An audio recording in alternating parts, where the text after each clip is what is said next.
चुनाव के नतीजे साफ हो चुके हैं, जिसके बाद ये सामने आ चुका है कि एनडीए जीत गई है और बीजेपी सबसे नंबर 1 पार्टी बन गई है।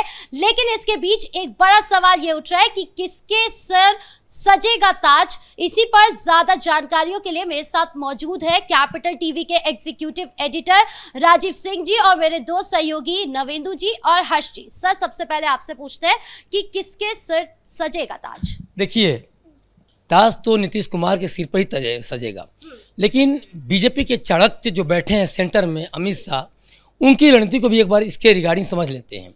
जब सीटों का बंटवारा हुआ था तो ये हुआ था कि जदयू और बीजेपी बराबर सीटें मिली, लेकिन बीजेपी ने पहले से ही गेम सेट कर रखा था। 29 सीटें जब चिराग पासवान को दी गई तो ये सवाल उठा कि चिराग पासवान को 29 सीटें क्यों दी जा रही हैं। गिरिराज सिंह ने भी इसका विरोध किया था, लेकिन बीजेपी को पता था जैसे 2 बार नीतीश कुमार पलटे तो कहीं कुछ गड़बड़ न हो, तो कल को जब जीत मिलती है तो 29 इधर की, इसमें से जो भी कुछ आंकड़ा लेके यहाँ से, फिर इसके बाद जीतन राम मांझी को सेट किया गया था और इसके बाद उपेंद्र कुशवाहा को भी। तो पूरे एक तरह से देखा जाए तो समाजी जो समीकरण जो है इस तरह से बनाया गया कि इन केस कुछ बहुमत में कमी आती है या कुछ कहीं होता, क्योंकि किसी को भी इतनी लैंडस्लाइड विक्ट्री की उम्मीद नहीं थी। तो ये इनको ले करके सरकार बनाने में हमें दिक्कत ना है। अब रही बात कि ताज को लेके जो आपने बोला, तो अभी नीतीश कुमार इस पोजीशन में नहीं है चाह के भी, क्योंकि तेजस्वी यादव और पूरे महागठबंधन कहा जाए तो मिट्टी पलीद हो चुकी है, तो वहाँ कोई गुंजाइश बचती नहीं है, कुछ भी बचा रह ही नहीं गया है। तो कुल मिलाजुला के नीतीश के पास भी मजबूरी है, लेकिन इन केस ऑफ इमरजेंसी या कुछ ऐसा होता है तो तब पर भी मान के चलिए कि नीतीश को यहीं रहना पड़ेगा, चाह के भी वो कुछ नहीं कर सकते। आपको क्या लगता है कि नीतीश कुमार मजबूर है? नहीं, सबसे पहली बात तो है, क्या एनडीए में सब कुछ ठीक नहीं है? तो इसका जवाब आप खुद देख लीजिए।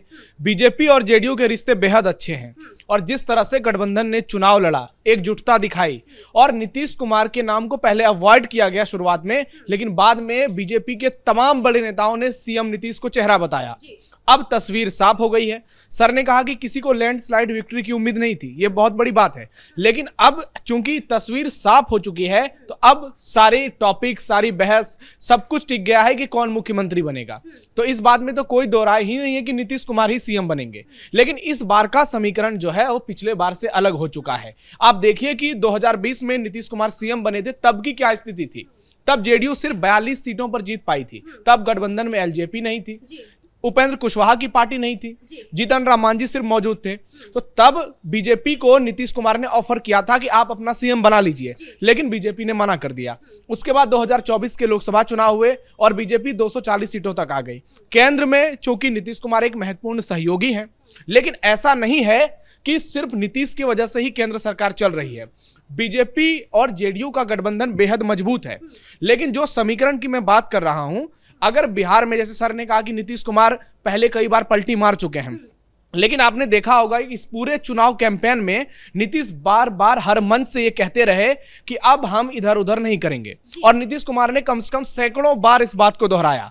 तो उनको भी ये बात मालूम हो चुकी है कि अब चूंकि बीजेपी सेंटर में है, डबल इंजन की सरकार है और बिहार में गठबंधन बहुत बेहतरीन है, इतनी प्रचंड बहुमत मिली है, तो ऐसे में अगर बीजेपी के साथ मिलकर सरकार बनाई जाए तो सबसे बेहतर वही होगा। अब सवाल ये होगा कि नीतीश कुमार तो सीएम होंगे, कितने दिन रहेंगे ये बड़ी बात है, लेकिन नीतीश के साथ डिप्टी सीएम कौन होंगे? क्या सम्राट चौधरी को फिर से बीजेपी कमान देगी?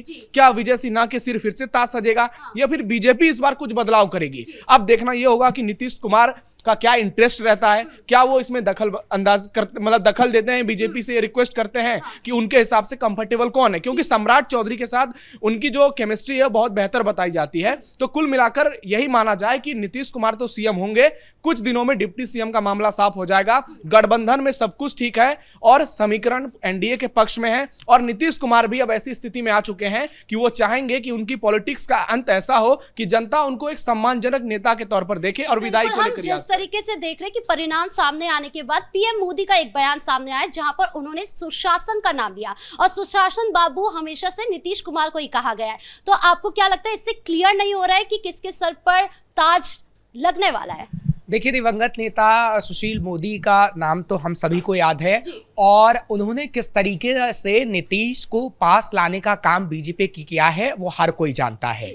और अब नीतीश इतने नजदीक आ चुके हैं बीजेपी के, वो पीछे हटने वाले नहीं हैं। हाँ, 2020 का नवेंदु ने सही जिक्र किया और राजीव जी ने भी सही जिक्र किया कि हाँ वो तस्वीरें अब नजर नहीं आएंगी, और वाकई ये ठीक है, क्योंकि पूरा श्रेय मैं तो सुशील मोदी को ही दूंगा, दिवंगत नेता को, कि कैसे उन्होंने पूरी रणनीति तैयार की और उसके बाद प्रधानमंत्री नरेंद्र मोदी और नीतीश की जोड़ी सेट की गई, और उसका नतीजा हम देख रहे हैं कि बीजेपी की बम्पर जीत होती हुई नजर आ रही है और एनडीए सरकार बना रहा है। देखिए, नीतीश की जहां तक हम बात करते हैं तो नीतीश ना तो पलटी मारेंगे, और नीतीश सिर्फ अपने भविष्य के लिए नहीं सोच रहे हैं, नीतीश आगे के भविष्य के लिए सोच रहे हैं, क्योंकि निशांत कुमार को लेकर भी कई खबरें सामने आई हैं। खैर, ये होगा या नहीं है सिर्फ उड़ती खबरें हैं, ना हम भी इसकी आधिकारिक कोई पुष्टि नहीं कर रहे हैं, लेकिन हाँ इतना तो जरूर है कि नीतीश ना तो पलटी मारने जा रहे हैं, ना नीतीश का आगे आने वाले समय में कोई प्लान है कि वो अलग होंगे। मतलब पीएम मोदी और नीतीश कुमार का फैक्टर तो काम कर गया, उन दोनों की केमिस्ट्री काम कर गई, लेकिन नीतीश कुमार और पीएम मोदी की जो केमिस्ट्री नजर आई, क्या यही सबसे बड़ा कारण है एनडीए की जीत का?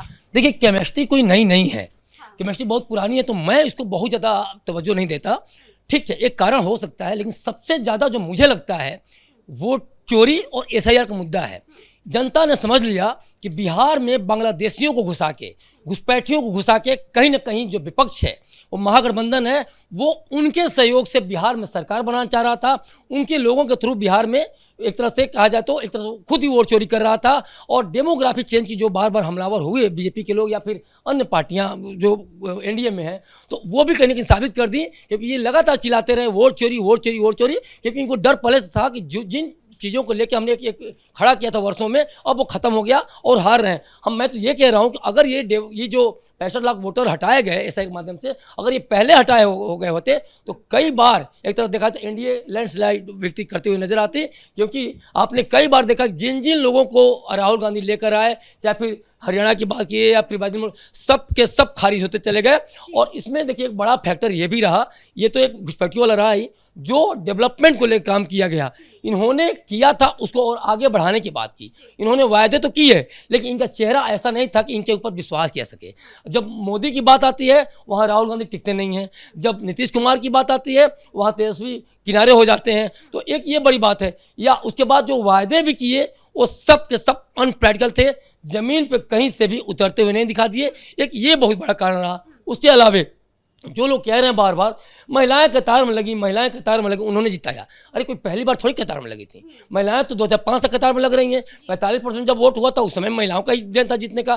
तो एक बड़ा देखिए, नीतीश कुमार की सबसे बड़ी खासियत क्या है, लोग महिलाओं से इंटरेक्ट जरूर कर रहे हैं, लेकिन आप देखिए तो छोटी छोटी बच्चियों से लेके क्लास 1 की जो बच्चियां वहाँ से लेके और जो महिलाएं हैं, जीविका दीदियां हैं, वहाँ तक नीतीश ने वो डेवलपमेंट को अंजाम दिया है। जो 50 लाख जो रोजगार दिया वो एक कारण है, एक 1 करोड़ जो रोजगार देने की अगले 5 साल में बात है।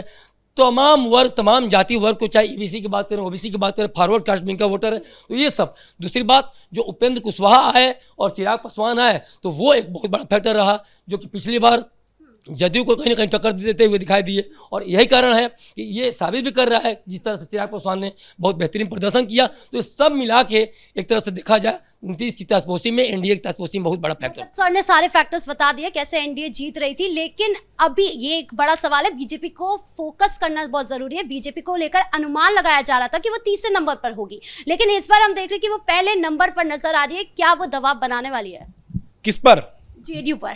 नहीं, अभी देखिए हम जो डिस्कशन कर रहे हैं, हमारा टॉपिक ही यही है कि क्या नीतीश कुमार पर दबाव बनाएगी बीजेपी। तो आप देखिए कि दबाव क्यों बनाएगी, जब दोनों गठबंधन में सब कुछ ठीक है, पीएम मोदी के संबंध नीतीश कुमार से इतने बेहतर हैं, दोनों एक साथ मंच पर नजर आए, और ऐसा नहीं है कि दोनों पार्टियों के बीच के में जो सीटों का फासला है वो बहुत ज्यादा है, बीजेपी की 90 सीट के आसपास है और जेडीयू भी 80 से ज्यादा है। तो ऐसे में नरेंद्र मोदी सोचेंगे कि इस बार नीतीश कुमार के साथ कुछ ऐसा नया समीकरण तैयार किया जाए जो कि बिहार में विकास की रफ्तार को और बढ़ाए।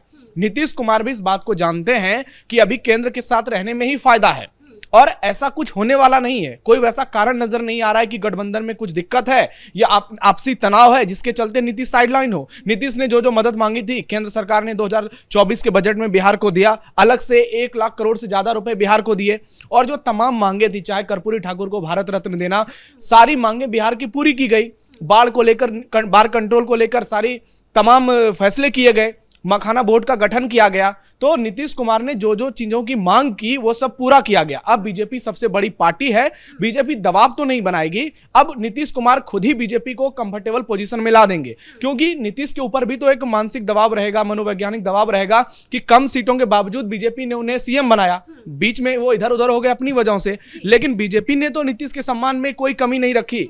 जब बीजेपी की 75 सीटें थी उसके बाद भी बीजेपी ने नीतीश कुमार को मौका दिया। तो नीतीश भी एक परिपक्व नेता हैं, 20 साल से बिहार के सीएम हैं, उनको भी पता है कि अब जो है समय आ गया है, अब नीतीश पहले वाली स्थिति में नहीं है। अब बिहार की सियासत नीतीश के इर्द गिर्द नहीं घूमेगी, क्योंकि ये नीतीश का अंतिम फेज है। अब यहां से बिहार एक नए नेतृत्व की ओर देखेगा। वो नेतृत्व कौन होगा, ये बड़ा सवाल होना चाहिए। क्या वो निशांत कुमार होंगे, जिसकी संभावना बहुत कम है, क्योंकि नीतीश कुमार इस बात को खारिज कर चुके हैं। क्या वो बीजेपी से कोई सामने आएगा? लेकिन एक बात तो तय है, अब बिहार की राजनीति एक नए दिशा में जाएगी, जिसके केंद्र में सिर्फ नीतीश कुमार नहीं होंगे, उसके केंद्र में बीजेपी होगी। और अब बीजेपी भी यह तय करेगी कि नीतीश के साथ कौन होगा, नीतीश के बाद कौन होगा, और 5 साल तक सरकार कैसी चलेगी। सर, आखिरी सवाल आपसे लेना चाहूंगी कि जब ये वोटिंग का पूरा फेज चल रहा था, उस वक्त सीट बंटवारे को लेकर काफी ज्यादा गहमा गहमी देखी गई थी सिर्फ महागठबंधन के अंदर। एनडीए के अंदर पहले से ही सारी चीजें सही चल रही थी, तो आपको क्या लगता है ये भी एक बड़ा फैक्टर है कि हम शुरू से कदम से कदम मिलाकर चल रहे थे अपने दल के साथ? बिल्कुल, देखिए एनडीए ने जहां हमने देखा कि खटपट हुई, क्योंकि ये कहा जा रहा था जब चिराग दिल्ली पहुंचे तो लगा कि कितनी खटपट है और कहीं ना कहीं नाराजगी है, और तेजस्वी ने खुद सवाल खड़े किए। लेकिन उसके अगले दिन हमने देखा कि बुके लेकर तेजस्वी के पास वो पहुंच गए। यानी जो चाणक्य नीति बीजेपी बनाती है, अमित शाह बनाते हैं, वो पहले से ही निर्धारित थी। और फिर जब चिराग तेजस्वी के पास पहुंचे और बाहर आकर बयान दिया गया कि कोई वैकेंसी है ही नहीं मुख्यमंत्री के लिए, तो ये क्लियर हो गया कि एनडीए में कोई भी रार नजर नहीं आ रही है। और उसी का फायदा हम देख रहे हैं कि आज चिराग अपनी फैमिली के साथ एक दूसरे को गुलाल लगा रहे हैं, और बीजेपी इस वक्त जश्न मनाते हुए नजर आ रही है। हालांकि जश्न उतना नहीं मनाया जा रहा है, क्योंकि दिल्ली ब्लास्ट को लेकर ये कहा गया है कि बीजेपी उतना जश्न नहीं मनाएगी, लेकिन हाँ, ये तो जश्न है और अंदर की खुशी है कि बीजेपी बम्पर जीत दर्ज करती हुई नजर आई है। दूसरा बात हम यहां पर कर रहे हैं कि किसके सिर सजेगा ताज, तो उप मुख्यमंत्री का भी जिक्र करना होगा कि आखिर जो 2 उप मुख्यमंत्री हैं, क्या वापस से वही उप मुख्यमंत्री बनेंगे या कोई नया चेहरा हमें देखने को मिलेगा। देखिए, बीजेपी की जहां तक हम बात करते हैं तो सम्राट चौधरी को लेकर तो वही संभावना है, क्योंकि सम्राट चौधरी ने जो बीजेपी के लिए काम किया है वो दिखता है, और सम्राट चौधरी अब एक बड़ा चेहरा बन चुके हैं, उसमें कोई माने या ना माने। क्योंकि सुशील मोदी के पास बाद बीजेपी के पास कोई ऐसा चेहरा नहीं है बिहार के अंदर जिसको वो सामने रख पाए, लेकिन सम्राट चौधरी एक ऐसा नेता बने हैं पिछले दिनों से अब तक, जो कहीं ना कहीं बड़ा चेहरा बन चुका है। तो नीतीश तो सीएम रहेंगे। हाँ। लेकिन ये भी हर्जी हम लोगों ने देखा है कि बीजेपी को कई बार चेहरों की जरूरत नहीं होती है। जैसे कि राजस्थान में जीत मिली, छत्तीसगढ़ में जीत मिली, मध्य प्रदेश में जीत मिली, तो मध्य प्रदेश में मोहन यादव को आगे किया गया, राजस्थान में भजन लाल शर्मा को आगे किया, और छत्तीसगढ़ में विष्णुदेव सहाय को आगे किया, हरियाणा में नायब सैनी को आगे किया गया। तो बीजेपी जिसको आगे बढ़ा देगी वही चेहरा बन जाएगा, क्योंकि नरेंद्र मोदी का चेहरा है। आप ठीक कह रहे हैं, आपकी बात को मैं नकार नहीं रहा हूं, लेकिन मैंने उस हिसाब से कहा है कि जितनी सम्राट चौधरी ने मेहनत की है, बीजेपी मेहनत करने वाले को भी फल देती है, चाहे वो कार्यकर्ता हो, जमीनी स्तर से कार्यकर्ताओं को उठाकर आपने ठीक कहा कि मोहन यादव जैसे को वो सीएम बना देती है, लेकिन यहां पर सम्राट ने जमीनी स्तर पर काम किया है और अभी भी वो कार्यकर्ता के तौर पर काम करते रहे हैं, इसलिए संभव। और ये एक इसमें सम्राट चौधरी के साथ एक प्लस पॉइंट ये भी है कि